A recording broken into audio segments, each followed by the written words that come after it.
Hi everyone, John Jackson here, and one more video. And today's video we're going to talk about motherboard X99 Xeon platform and benchmarks, more affectionately called the Chinese dragon in Brazil. I want to press some test that I did in my current configuration. In this previous video I showed the installation and the small benchmark test that I did. But as I found the unreliable number, I decided to do new test. This time in 4 operating systems: Windows 10 Pro, macOS Catalina, macOS BigSur, and Linux Mint 20. And yes, we have different scores in each of them. The hardware used in this test was a Huananzhi X99 F8, a Xeon 2678 V3 in stock, 32GB of RAM DDR4, and an RX 508 of 8GB as GPU. Windows on Samsung Evo nvme, Catalina on KingSpec nvme, BigSur on SATA type Kingston SSD, and Linux Mint on a boot using a USB 3.0 flash drive. In the end, I created a simplified panel to facilitate our visualization of the scores of each system on the same hardware. So, come on.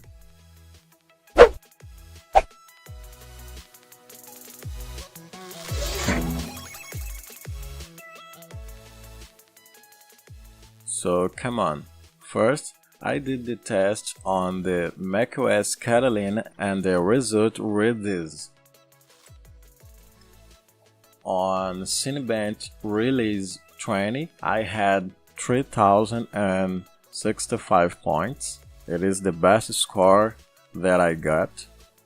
On geekbench, I had 687 score on single core and 6407 in multi-core score.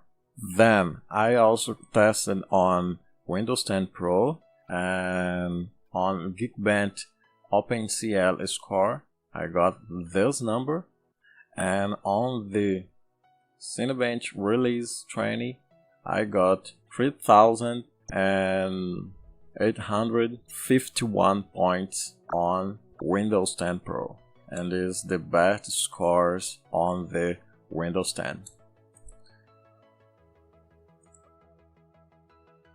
So go ahead for tests on BigSur, and here we have on Cinebench Release 20 2387 points.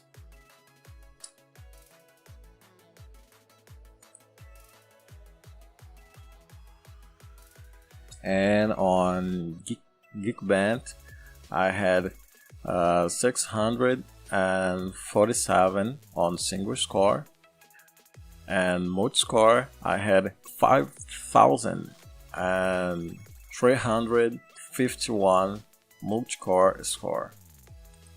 And finally I had on Linux Mint these scores on the Geekbench 5. 898 on single score, 8906 multi-core score. On Linux, don't have a version of the Cinebench, only the Geekbench for our tests, and this one run on terminal. So that's it. Go ahead to see the final panel to see the final results. And as you can see here, I have here 4 operating systems: macOS Catalina, Windows 10 Pro, macOS BigSur, and Linux Mint 20. So okay, as you can see here, Linux Mint are in first position with best scores on Geekbench tests. Second position we have Windows 10. Third position we have macOS Catalina, and on last position we have macOS BigSur. So that's it. What can we get from this test? I don't know. It will depend on the application of each one, but in any case, it was an interesting test to be done, showing which system is best for me and what it can deliver to me. Well, that's it for today. I hope you enjoyed the video and that it was useful for you. Don't forget to click like if you like this content and subscribe to the channel. Thank you and see you soon.